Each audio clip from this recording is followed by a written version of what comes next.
ભારત સરકાર દ્વારા ખેડૂતોના વિકાસ માટે અનેક યોજનાઓ ચલાવવામાં આવી રહી છે। સરકારને વિશ્વાસ છે કે ખેડૂતોએ પાક કાપ્યા પછી તરત જ ઉપજને સુરક્ષિત રીતે વૈજ્ઞાનિક સંગ્રહ માળખામાં સંગ્રહિત કરવા જોઈએ અને બજારમાં યોગ્ય ભાવ મળે તો જ તેને વેચો।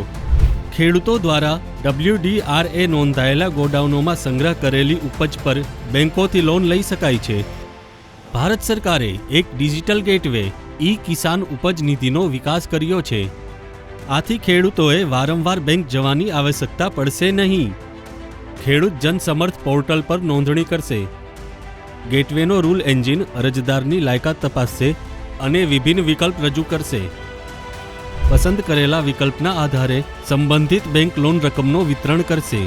આ ડિજિટલ ગેટવેના માધ્યમથી તેમને તેમના પાકોને યોગ્ય કિંમત પર વેચવાની આઝાદી મળશે।